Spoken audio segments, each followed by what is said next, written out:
કોંગ્રેસની ન્યાય યાત્રાનો ભાજપે તોડ શોધ્યો છે। કોંગ્રેસની ન્યાય યાત્રા સામે ભાજપની તિરંગા યાત્રા। આરોગ્ય મંત્રી ઋષિકેશ પટેલે પ્રહાર કર્યા છે।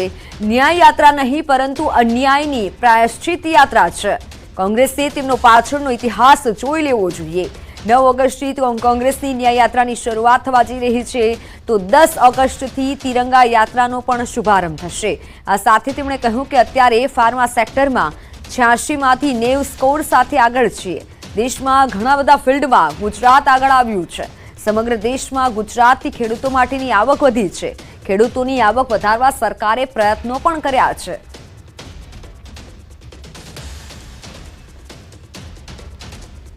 ની અંદર કોંગ્રેસના શાસનનો તમામ તમે સરવાળો કરો તો ક્યાંય દેશમાં એનું સ્થાન નહોતું।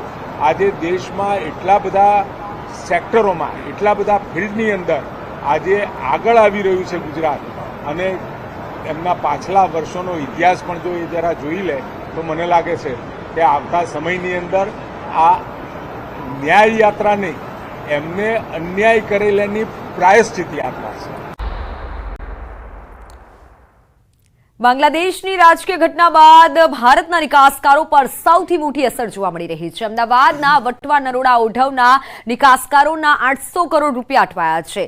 બાંગ્લાદેશ પ્રોસેસિંગ ઉદ્યોગને રિએક્ટિવ ડાઈઝ સપ્લાય કરનારાઓના 800 થી 1000 કરોડ ફસાઈ ગયા હોવાનું સ્વીકાર્યું છે। ભારતમાંથી બાંગ્લાદેશમાં રિએક્ટિવ ડાયવર્ઝની નિકાસ 2500 કરોડથી પણ વધુ કરાય છે। દેશમાંથી કુલ કેમિકલની નિકાસમાં 12% જેટલી નિકાસ બાંગ્લાદેશમાં કરાય છે। તો સામાન્ય રીતે 90 દિવસની એલસી પર પેમેન્ટ આવતું થતું હોય છે, પરંતુ બાંગ્લાદેશની રાજકીય અસ્થિરતાના પરિણામે પેમેન્ટ અટવાયા છે। જોકે ઉદ્યોગકારોને આશા છે કે આગામી દિવસોમાં ફરીથી વેપાર શરૂ થઈ જશે।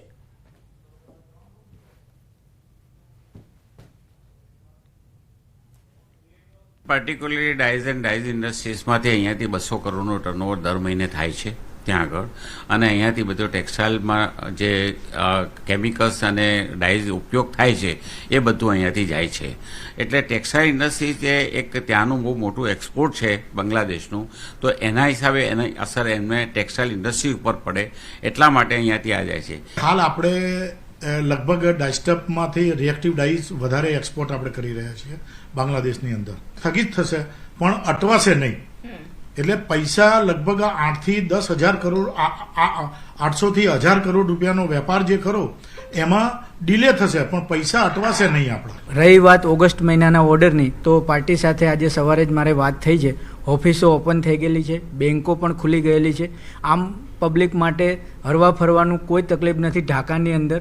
ત્યાં ખાલી જે કંઈ બી પોલિટિકલ પાર્ટી છે અવામી લીગ, એને રિલેટેડ જે બી કાર્યકર્તાઓ અને મંત્રીઓ છે એને રિલેટેડ જ પબ્લિકનો રોષ છે। વડોદરામાં ગટરના ઢાંકણા ચોરતી ગેંગ સક્રિય થઈ છે। વાઘોડિયા રોડ પરથી ગટરના ઢાંકણાની ચોરી।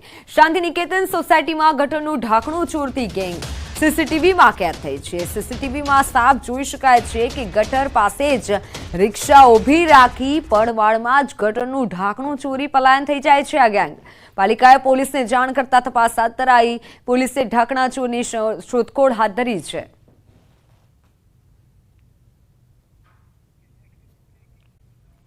ગુજરાત હાઈકોર્ટના સખત વલણ બાદ પણ વાહન ચાલકો નિયમોનું પાલન નથી કરી રહ્યા। રાજકોટમાં શહેરમાં હજુ પણ હેલ્મેટના નિયમની એસી કી તેસી જોવા મળી।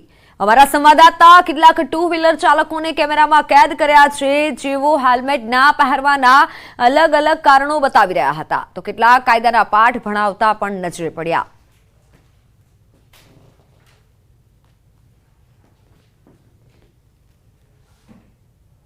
આમ તો હેલ્મેટ પહેરવું એ નિયમ છે, કાયદો છે। જોકે રાજકોટ શહેરમાં લોકો હેલ્મેટ નથી પહેરી રહ્યા। હાલ આપણી સાથે અહીંયા કેટલાક બહેનો છે। બેન, તમે હેલ્મેટ કેમ નથી પહેર્યું? હેલ્મેટ કેમ? મૂંઝવારો થાય છે। શું થઈ છે? શું મૂંઝવારો થાય છે?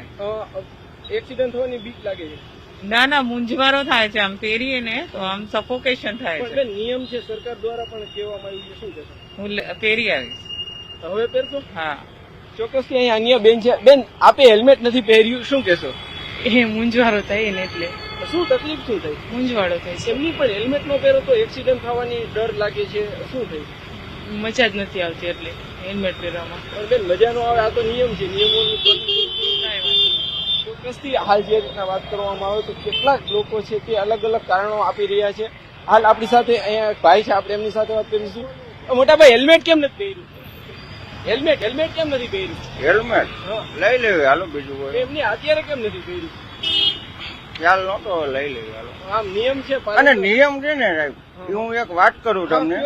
હવે તમે જે નિયમ ની વાત કરો, પેલો નિયમ તો એ જેની લાગવક હોય ને એને પોલીસ વાળા કેમ જવા દે? એને મને જવાબ આપો. બરોબર છે. એનો મને જવાબ આપો તમે. આમાં મને પ્રશ્ન આ પણ વાત બરોબર છે. અમે પોલીસને પણ પૂછશું, તમારો પ્રશ્ન છે. બીજું હેલ્મેટ આ તો અમારી ભૂલ છે કે અમે પહેરી, અમે ભૂલ સ્વીકારી છે, બરોબર. પણ પેલો પ્રશ્ન એ કે પછી એની લાગવક કોઈને જવા દે. સામાન્ય મને 200 રૂપિયા રોજ હોય, એ કામે જતા હોય, એની પાસેથી પરાના પૈસા લઈ લે, એનું કારણ? ચોક્કસથી અહીંયા અન્ય બહેનો છે, એમને પણ હેલ્મેટ નથી પહેર્યું. આપણે એમની સાથે પણ વાત કરીશું. બેન, આપના દ્વારા હેલ્મેટ નથી પહેરવામાં આવ્યું, શું કહેશો? નિયમ છે, કાયદો છે, શું કહેશો? હેલ્મેટ કેમ નથી પહેર્યું? આપણે હેલ્મેટ ફાવતું નથી, માથા ઉપર મોટું લાગે. નથી ફાવતું. શું તકલીફ થાય પહેરો તો? ઉપર રહેતું છે ને એમ મોટું લાગે. પણ બેન, નિયમ છે, કાયદો છે, ન હા. પહેરો તો તકલીફ થાય છે, શું કહેશો? ચોક્કસથી જે રીતના અહીંયા લોકો છે તે અલગ અલગ બહાનાઓ બતાવી રહ્યા છે, અલગ અલગ કારણો પણ બતાવી રહ્યા છે. આપણે જે છે ઘણા બધા લોકો સાથે વાત કરી, લોકોનું પણ ક્યાંક ને ક્યાંક કેવું છે, કોઈને કોઈ કારણો બતાવી રહ્યા છે. જો કે હેલ્મેટ ન પહેરવી તે પણ એક જે છે નુકસાન કરતું હોય છે. હાલ આપણી સાથે અહીંયા અન્ય એક ભાઈ છે. મોટા ભાઈ, તમે હેલ્મેટ નથી પહેર્યું, શું કહેશો? જવું અમે કેમ પહેરવું? ક્યાંથી આવું? અહીંથી કપડી જવું. પણ એમની હેલ્મેટ ન પહેરો, એક્સિડન્ટ થાય તો, ઈજા થાય તો? સિટીમાં હેલ્મેટ નહીં, હેલ્મેટ જરૂરી છે. એમની પણ એક્સિડન્ટ તો સિટીમાં થઈ શકે ને, તમારી પોતાની સેફટી માટે. હે? સોરી. એટલે હવે પહેરશો? હા પહેરું, પાક્કું. ચોક્કસથી અહીંયા અન્ય એક યુવાન છે. મોટા ભાઈ, હેલ્મેટ ખાસ કરીને પહેરવું જોઈએ આપણી પોતાની સેફટી માટે. આપે નથી પહેર્યું? એઝ પર ધ રૂલ કે આપણે નથી આ સિટીની અંદર તો કે પહેરી શકીએ, નો પહેરી તો ચાલે, બરોબર. આ હાઈવે ઉપર જાય ને, બરોબર, તો આપણે હાઈવે ઉપર જાય તો આપણે પહેરવું ફરજિયાત છે. ચોક્કસથી અહીંયા એક ભાઈ એવા છે જેમને હેલ્મેટ પહેર્યું છે. આપણે એમની સાથે વાત કરીશું. ભાઈ, શું કહેશો? તમે પહેલા એવા વ્યક્તિ અહીંયા જોવા મળ્યા છો, તમે હેલ્મેટ પહેર્યું છે? मैं हेलमेट पहन के निकलता हूँ क्योंकि इसको बहुत सेफ्टी है, डस्ट भी नहीं पड़ता है, सब बहुत. लेकिन हेलमेट पहनना है, लेकिन ट्रिपल सवारी नहीं, पे बच्चे है ना, बच्चे लेके जा रहा हूँ स्कूल में, इसका ચોક્કસથી જે રીતના વાત કરવામાં આવે તો ભાઈ હેલ્મેટ તો પહેર્યું છે, પરંતુ ક્યાંક ને ક્યાંક ટ્રિપલ સવારીમાં છે. અહીંયા જે દ્રશ્યો જોઈ રહ્યા છો, ઘણા બધા લોકો એવા છે કે જેમને હેલ્મેટ નથી પહેર્યું. અલગ અલગ કારણો પણ તે લોકો આપી રહ્યા છે, પરંતુ ક્યાંક ને ક્યાંક હેલ્મેટ પહેરવું પણ જરૂરી છે. અહીં અન્ય એક બેન છે જેમને હેલ્મેટ પહેર્યું છે. આપણે ત્યાં નિયમોનું ચુસ્ત રીતે પાલન કરતા નજરે પડી રહ્યા છે. આપણે એમની સાથે પણ વાત કરીશું. બેન, આપ દ્વારા હેલ્મેટ પહેરવામાં આવ્યું છે, હેલ્મેટ પહેર્યું છે, શું કહેશો? નિયમોનું પાલન કરી રહ્યા છે? ના, એવું કઈ નથી. એકચ્યુઅલી મારા પપ્પા પોલીસમાં છે તો રૂલ્સ એન્ડ રેગ્યુલેશન્સ તો ફોલો કરવાના. એટલે ફાધર છે એટલા માટે તમે પણ રૂલ્સ એન્ડ રેગ્યુલેશન પાલન કરો. ચોક્કસથી આ એક પોલીસ પરિવાર છે અને જે રૂલ્સ અને રેગ્યુલેશનનું પાલન કરી રહ્યા છે. જો કે અહીંયા અલગ અલગ લોકો જોવા મળ્યા છે જેઓ અલગ અલગ નિયમો જે છે કારણો બતાવી રહ્યા છે. કેટલાક લોકો બહાના પણ બતાવી રહ્યા છે, પરંતુ ક્યાંક ને ક્યાંક હેલ્મેટ પહેરવું ખૂબ જ જરૂરી છે. જે તે વ્યક્તિની સફળતા માટે, પોતાની સેફટી માટે હેલ્મેટ પહેરવું ખૂબ જરૂરી હોય છે, પરંતુ લોકો છે હેલ્મેટ નથી પહેરી રહ્યા. હેલ્મેટ ન પહેરવા પાછળના અનેક બહાના પણ બતાવી રહ્યા છે. કેમેરામેન કેવી નિમોદ સાથે હાર્દિક જોશી, ન્યૂઝ 18 ગુજરાતી, રાજકોટ. લઈને આરોગ્ય તંત્ર સતર્ક છે. સુરતમાં વિવિધ દુકાનોમાં દરોડા પાડવામાં આવ્યા. 9 ઝોનમાં અલગ અલગ ટીમો દ્વારા તપાસ કરવામાં આવી રહી છે. શંકાસ્પદ વસ્તુના સેમ્પલ લેવાયા. સેમ્પલ લેબ ટેસ્ટિંગ માટે મોકલાયા છે. ભેળસેળ જણાશે તો કાયદેસરની કાર્યવાહી થશે જ તેવું કહેવામાં આવ્યું છે. ભેળસેળ જો હશે તો કાર્યવાહી કરવામાં આવશે. શ્રાવણ મહિનાની શરૂઆત થતાની સાથે જ ફરાળી વસ્તુઓની બજારમાં માંગ હોય છે અને આ તમામ વસ્તુઓની માંગ વચ્ચે વેપારીઓ ભેળસેળ કરતા હોવાની ફરિયાદ આરોગ્ય વિભાગને મળતી હોય છે. ત્યારે કહી શકાય છે કે સુરત આરોગ્ય વિભાગની અલગ અલગ ઝોનમાં ટીમો દ્વારા આજે સેમ્પલ અથવા કંઈ દરોડાની કામગીરી કરવામાં આવી રહી છે. આપણી સાથે આરોગ્ય અધિકારી જગદીશભાઈ સાળુંકે જો સીધા વાત કરીએ. સાળુંકે સાહેબ, શાના માટે રેડ આજે? Deputy commissioner Shri health and hospital અને આરોગ્ય અધિકારી શ્રીની સીધી સૂચના હેઠળ સુરત મહાનગરપાલિકાના ફૂડ વિભાગના ફૂડ સેફ્ટી ઓફિસરો દ્વારા આગામી શ્રાવણ મહિના તેમજ તહેવારો નિમિત્તે ફરાળી લોટનું વપરાશ વધુ થતો હોય છે. તે અલગ અલગ ઝોનમાં 6 ટીમ બનાવીને ફરાળી લોટનું ઉત્પાદન અને વેચાણ કરતી સંસ્થાઓમાં તપાસણી કરવામાં આવી છે, તેમજ નમૂના લેવાની પણ કામગીરી કરવામાં આવી રહી છે. આ નમૂના લીધા બાદ કયા પ્રકારનું ચેકિંગ કરવામાં આવશે અને જો કદાચ લોટ છે તે ઓછી ગુણવત્તાવાળો મળશે તો કયા પ્રકારની કાર્યવાહી? આ નમૂના પૃથ્થકરણ સારું ફૂડ લેબોરેટરી મોકલવામાં આવશે અને જો કોઈ સંસ્થાના રિપોર્ટમાં ખામી જણાશે તો તેની સામે ફૂડ સેફ્ટી એક્ટ મુજબ કાયદેસરની કાર્યવાહી કરવા અને ફરિયાદ દાખલ કરવાની કાર્યવાહી કરવામાં આવશે. ખાસ આ સેમ્પલો લેવામાં આવી રહ્યા છે અને તેને તપાસ માટે મોકલવામાં આવશે અને જો કોઈકમાં કહી શકાય કે આ ભેળસેળ મળશે તો ચોક્કસ તેના પર કાયદેસરની કાર્યવાહી સાથે દંડ પણ કરવામાં આવશે. કેમેરામેન ભરત બ્રહ્મભટ્ટ સાથે કીર્તેશ પટેલ, ન્યૂઝ 18 ગુજરાતી, સુરત. જે લોકોની સુરક્ષા માટે હોય છે, ગંભીર અકસ્માતથી બચાવવા માટે પણ હેલ્મેટ જરૂરી છે, પરંતુ બહુ ઓછા લોકો છે કે જે પોતાની સુરક્ષા માટે હેલ્મેટ પહેરી અને સ્કૂટર ચલાવે છે. ત્યારે ન્યૂઝ 18 ગુજરાતી હેલ્મેટને લઈને સુરતમાં રિયાલિટી ચેક કર્યું. સુરતમાં ગણ્યા ગાંઠિયા લોકો છે કે જે હેલ્મેટ પહેરી સ્કૂટર ચલાવી રહ્યા હતા. હેલ્મેટના નિર્ણયના અમલવારીમાં ઢીલાસના કારણે લોકો હેલ્મેટ પહેરતા નથી. ચાલકોનું કહેવું છે કે લોકોની સુરક્ષા માટે હેલ્મેટ જરૂરી છે. હેલ્મેટને લઈને હાઈકોર્ટ પણ સરકારને ટકોર કરી રહ્યા છે. ત્યારે 15 દિવસમાં ફરજિયાત હેલ્મેટ પહેરવાના નિર્ણયની અમલવારી કરવા માટે હાઈકોર્ટે આદેશ પણ કર્યો છે. બાઇક ચલાવનાર અને પાછળ બેસનાર બંને માટે ફરજિયાત કરવા માટે આદેશ કર્યો છે. હેલ્મેટના કાયદાને લઈને ફરી હાઈકોર્ટે કાયદો કડકપણે અમલ થાય તેવી સૂચના આપી છે. ત્યારે સુરતના લોકોનો શું મિજાજ છે, હેલ્મેટને લઈને લોકોનું શું કહેવું છે, તેની સાથે વાત કરીએ. સારો ખરાબ કે સારો છે નિયમ, સેફટી માટે જ છે. કડકપણે અમલીની વાત છે. હવે 100% સારી વસ્તુ છે, કારણ કે એક્સિડન્ટ્સમાં it is very beneficial. Helmet પહેરવી જ જોઈએ. આગળ જોડે પાછળ બેસેલા બી બંને માણસ જ છે. બિલકુલ. સુરતના લોકોનું માનવું છે કે હેલ્મેટ પહેરવો જોઈએ, કાયદો સારો છે, પણ સુરતના લોકો તેના નિયમો નથી પાડતા. આગળ ચલાવવા સાથે પાછળ બેસનારે બી હેલ્મેટ પહેરવો જોઈએ, કારણ કે આ નિયમ માત્ર લોકોની સેફટી માટે છે અને હેલ્મેટ પહેરવો હોય તો ચોક્કસપણે કહી શકાય કે અકસ્માત થાય છે ત્યારે બંનેનો જીવ બચી જાય છે. ત્યારે સુરતના લોકો ચોક્કસ કાયદાને આવકાર્ય કરી રહ્યા છે, હેલ્મેટ પહેરવાની વાત કરી રહ્યા છે, પણ 90% લોકો સુરતમાં હેલ્મેટ નથી પહેરતા. માત્ર 10% લોકો પહેરે છે, તે બી ચલાવનારા. એટલે કે કાયદાનું લોકો સ્વાગત કરે છે, પણ કાયદો કોઈને સુરતમાં પાડતા હોય તેવું હાલ દેખાતું નથી. કેમેરામેન ભરત બ્રહ્મભટ્ટ સાથે કીર્તેશ પટેલ, ન્યૂઝ 18 ગુજરાતી, સુરત. તેની આરોગ્ય તંત્ર સતર્ક છે. સુરતમાં વિવિધ દુકાનોમાં દરોડા પાડવામાં આવ્યા. 9 ઝોનમાં અલગ અલગ ટીમો દ્વારા તપાસ કરવામાં આવી રહી છે. શંકાસ્પદ વસ્તુના સેમ્પલ લેવાયા. સેમ્પલ લેબ ટેસ્ટિંગ માટે મોકલાયા છે. ભેળસેળ જણાશે તો કાયદેસરની કાર્યવાહી થશે જ તેવું કહેવામાં આવ્યું છે. ભેળસેળ જો હશે તો કાર્યવાહી કરવામાં આવશે.